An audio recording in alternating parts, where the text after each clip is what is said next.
আপনি শুভেন্দুকে রাজনেতা কেন বলছেন? শুভেন্দু অধিকারী ধর্মীয় নেতা, শুভেন্দু অধিকারী সনাতনী ধর্মীয় নেতা, রাজনেতা নয়। একটা রাজনেতার চরিত্র দিনরাত বিভাজন করে না, দিনরাত হিন্দু মুসলমান করে না, দিনরাত রাজ্যের উন্নতির কথা না বলে দিনরাত ধর্মীয় বিভাজন করে না। শুভেন্দু অধিকারী একজন সনাতনী ধর্মীয় নেতা, রাজনেতা বলা ভুল। সম্পূর্ণ বিজেপি প্রদত্ত নির্বাচন, বিজেপি প্রদত্ত এসআইআর লিস্ট অবশ্যই বলা ভালো। কেন এ সবসময় আগে থেকেই বলে আসছিল যে 1.5 কোটি মানুষকে বাদ দেব, সেখানে অনেক কাটছাট করে প্রায় 1,25,00,000 মানুষকে বাদ রেখেছে। মানে প্রথমে যে 58 লাখ ছিল তার পরবর্তীতে এই এসছে। এবং সবচেয়ে বড় কথা আমরা জানি যে এই যে এসআইআর করেছে, এই এসআইআরে খোদ নির্বাচন কমিশন স্বীকার করছে আমাদের ভুল ত্রুটি হয়েছে, এবং নির্বাচন কমিশন স্বীকার করছে অনেক বিচারাধীন রয়েছে, আমরা বিচারপতিদের অবসরপ্রাপ্ত বিচারপতিদের নিয়োগ করেছি, এইগুলো যাচাই করে তালিকায় তুলব। সেখানে বিজেপি কি বলছে? শুভেন্দু অধিকারী, সুকান্ত মজুমদার, অগ্নিমিত্রা পাল আর শ্রমিক ভট্টাচার্য তারা বলছে যে এসআইআর লিস্ট বাইর হয়ে গেছে, ভোট হোক। মানে বুঝতে পারছেন এই যে এসআইআর করার মূল চক্রান্ত ছিল বিজেপিকে ক্ষমতায় আনা, কি যে এলাকায় বিজেপি ভোটে লিড দিতে পারবে না, হারার সম্ভাবনা, সেই এলাকার নামগুলো বাদ রেখে সেখান থেকে বিজেপি যাতে লিড পায় সেই চক্রান্ত। তাই জন্যে আপনারা ভাবতে পারেন আমাদের মুখ্য সচিব আছেন নন্দিনী চক্রবর্তী, সেই নন্দিনী চক্রবর্তীর মানে তার ভোট হচ্ছে বিচারাধীন আছে। আপনারা ভাবতে পারছেন রাজ্যের মানে অফিসারদের সবচেয়ে প্রশাসনিক বড় হচ্ছে মুখ্য সচিব নন্দিনী চক্রবর্তী, তার বিচারাধীন। রিচা ঘোষ যিনি জাতীয় দলের ক্রিকেটার, মহিলা বিশ্বকাপ জয়ী, তার বিচারাধীন রয়েছে। ভাবতে পারছেন কি অবস্থা? মেহতাব হোসেন ফুটবলার, তার বিচারাধীন রয়েছে। এমন প্রচুর বড় বড় মানুষদের বিচারাধীন রয়েছে। তারপরে শুভেন্দু অধিকারী কি বলছে যে না, এসআইআর এর লিস্ট তো বাইর হয়ে গেছে, আর এবারে ভোট হোক, এবারে ভোট হোক। আর যতগুলো বাইর মানে বাদ হয়েছে তারা হচ্ছে সব বাংলাদেশি রোহিঙ্গা। তাহলে নন্দিনী চক্রবর্তী যিনি মুখ্য সচিব, সে বাংলাদেশি রোহিঙ্গা? রিচা ঘোষ যিনি ভারতীয় বিশ্বকাপ জয়ী ক্রিকেট দলের অন্যতম সদস্য, সে বাংলাদেশি রোহিঙ্গা? এমন বহু নাম আছে, কার নাম বলবো, প্রচুর লিস্ট আছে। তাহলে বিজেপির যে শিলিগুড়ির যুব সভাপতি, তার নাম ডিলিট হয়েছে, মানে বিচারাধীন হওয়া তো তবুও উঠবে পরে, তার নাম ডিলিট হয়েছে, তাহলে সেও কি বাংলাদেশি রোহিঙ্গা? শুভেন্দু অধিকারী, তাহলে সে বাংলাদেশি রোহিঙ্গা কি করে আপনাদের যুব সভাপতি হলো? কি করে যুব সভাপতি হলো একটা জেলার? সেও কি বাংলাদেশি রোহিঙ্গা? এটা বিজেপির এসআইআর লিস্ট বার করেছে যাতে বিজেপিকে জয়লাভ করা যায়, শুভেন্দু অধিকারী মুখ্যমন্ত্রী করার জন্য। কেন এবির সঙ্গে তর্ক করে টিএমসি থেকে বেরিয়ে এসে পরবর্তী মুখ্যমন্ত্রী মমতাদির পরে বাংলায় কে হবে, এবি হবে না শুভেন্দু অধিকারী? সেই চ্যালেঞ্জ গ্রহণ করে শুভেন্দু অধিকারী এগোচ্ছে। শুভেন্দু অধিকারী তো বাংলার উন্নতি নিয়ে কোনো কথা নেই, না শিক্ষা না স্বাস্থ্য, বাংলার উন্নতি কোনো কথা নেই, হিন্দু মুসলিম অ্যাঙ্গেল। যে শুভেন্দু অধিকারী 2 বছর 3 বছর আগে মুখেতে কোনো ধর্মীয় ছিল না, এখন ধর্মীয় বড় নেতা। আমি অনেকবার বলেছি, শুভেন্দু অধিকারীকে আমাকে প্রশ্ন করেছে শুভেন্দু অধিকারী বড় রাজনৈতিক নেতা না পশ্চিমবাংলার, কাকে মনে করেন? আপনি শুভেন্দু অধিকারী রাজনেতা কেন বলছেন? শুভেন্দু অধিকারী ধর্মীয় নেতা, শুভেন্দু অধিকারী সনাতনী ধর্মীয় নেতা, রাজনেতা নয়। একটা রাজনেতার চরিত্র দিনরাত বিভাজন করে না, দিনরাত হিন্দু মুসলমান করে না, দিনরাত রাজ্যের উন্নতির কথা না বলে দিনরাত ধর্মীয় বিভাজন করে না। শুভেন্দু অধিকারী একজন সনাতনী ধর্মীয় নেতা, রাজনেতা বলা ভুল। এবং আমাদের হিন্দু ভাইদের মাথায় টুপি পরিয়ে ধর্মকে আড়াল করে মুখ্যমন্ত্রী হতে যায়। আর ও যদি বলে আমি শুধু হিন্দু ধর্মের উন্নতি করার জন্য এসেছি, আর ও যদি এক বাপের বেটা হয়, তাহলে বলে দেখ আমি বিজেপি জয়লাভ করলে মুখ্যমন্ত্রী হব না, তাহলে বলবো ওনার কথার আর কাজের দাম আছে।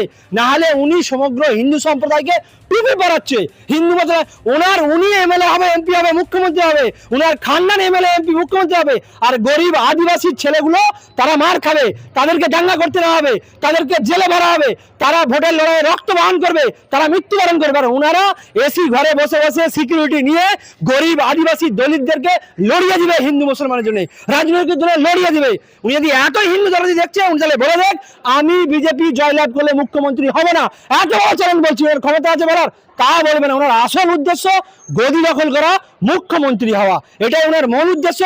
আর আমি সমগ্র বাঙালিকে বলবো, যদি এই এসআইআর যাদের বিচারাধীন 60 লাখ আছে, প্রচুর মানুষের মানে ডকুমেন্ট অবশ্যই সই আছে। এবং আর একটা বলবো, পিঙ্কি মন্ডল বাংলাদেশে চাকরি করে, সে কি করে ভারতে না এসে তার ভোটার লিস্ট বিচারাধীনই নয়, তার প্রকৃত ভোটার লিস্ট থাকতে পারে? যে এআরও যে বিএলও এটা তাকে সার্টিফাই করে তুলেছে, তাকে ধরা হোক। কি করে একজন বাংলাদেশি মহিলা শিক্ষিকা পিঙ্কি বিবি বা পিঙ্কি মন্ডল আছে, আর কোন পিঙ্কি ঘোষ না কি আছে সম্ভবত, কি করে তার নাম থাকতে পারে ফাইনাল লিস্টে? এখনো তার নাম একদম অ্যাপ্রুভ বলে লেখা থাকতে পারে? কে করেছে তার নাম তুলেছে? যারা এদেশের ভূমিপুত্র, যাদের এদেশের 100 বছরের দলিল আছে, 50-60 বছরের দলিল আছে, যাদের বাপ মায়ের ভোটার লিস্টে নাম তুলে আছে, তার ছেলেদের বিজেপি জিয়ার জন্য বাদ দিয়েছে, ভূমিপুত্রদের নাম বাদ চলে গেল। একজন বাংলাদেশি শিক্ষিকার রিঙ্কির নাম কি করে থাকতে পারে? কারা করেছে? এমন প্রচুর নামকে ঢুকিয়ে আনা হয়েছে, আর যারা হয়তো বিজেপিকে ভোট দিবে না তাদের নাম বাতিল করেছে। এবং আমি বলবো এই বাঙালিদেরকে, তারা একদম আন্দোলন করে রাস্তায় আসুক। আমাদের একটাও যদি নাম বাদ যায় যাদের প্রকৃত এদেশের ভূমিপুত্র, তাহলে ভোট হতে আমরা দেব না, আমরা ভোট হতে দেব না। কেন আমাদের ভোটের নাম বাদ যাবে? এখানে এখানে বিজেপিকে আনার জন্য আর শুভেন্দু অধিকারী মুখ্যমন্ত্রী করার জন্য নাটক হচ্ছে সব। এবং আর একটা খবর, এই যাদেরকে বিচারপতিদেরকে নিয়োগ করেছে, এদের মধ্যে খবর পাচ্ছি দুজনের 15 জনের নামও বিচারাধীন রয়েছে। যে বিচারপতিদেরকে নিয়োগ করা হয়েছে এইগুলো যাচাই করার জন্য, তাদের 15 জনের নামও বিচারাধীন রয়েছে। অবশ্যই বুঝতে পারছেন।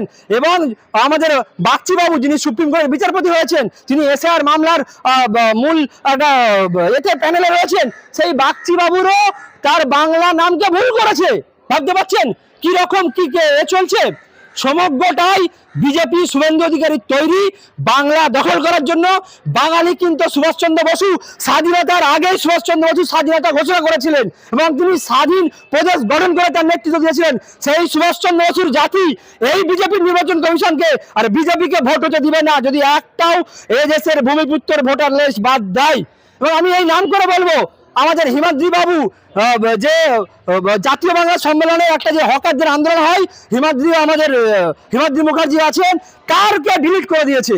এদেশের ছেলে শুভেন্দু অধিকারী যে বলে আমরা রোহিঙ্গা বাংলাদেশি বাদ যাচ্ছি, একজন বাবুলের ছেলে যিনি যিনি হকার আন্দোলন করে, কার নামকে বাদ দিয়ে দিয়েছে? বাদ দিয়েছে। এরা কি কেস করছে জানে? যারা আমাদেরকে ভোট দিবে না তাদের নাম বাতিল করব।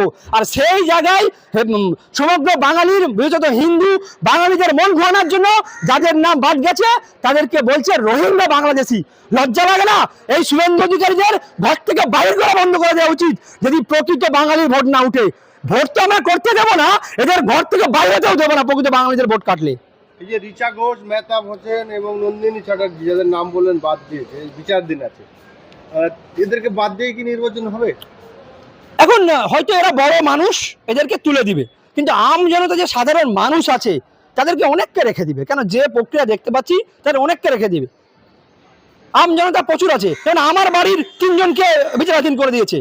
আমার দাদু 52 সালে স্কুল মাস্টারের কল লেটার আছে, তার আগের দলিল আছে আমাদের। আমার বাড়ির 3 জনকে করেছে বিচারাধীন। বিজেপি চক্রান্ত করে। হ্যাঁ, নাহলে শুভেন্দু অধিকারী এত বাঙালির নাম বাদ গেছে, বড় বড় বাঙালির নাম আসছেও, সেখানকার শুভেন্দু অধিকারী কালকে বলছে ফাইনাল লিস্ট বাইরে হয়ে গেছে, ভোট আমরা এবার করতে চাই, ভোট ঘোষণা করা হোক। ভাবতে পারছেন? এই প্রকৃত বাংলা দরদ থাকতো শুভেন্দু অধিকারীর, এই কথা কখনোই বলতে পারতো না। প্রকৃত বাংলা দরদ যদি থাকতো। এবং যে মাতুয়া সম্প্রদায় যারা বাংলাদেশ থেকে বিভিন্ন কারণে চলেছে, তার মধ্যে একটা আছে ধর্মীয় উৎপীড়ন আছে, স্বীকার করতেই হবে আমাদেরকে।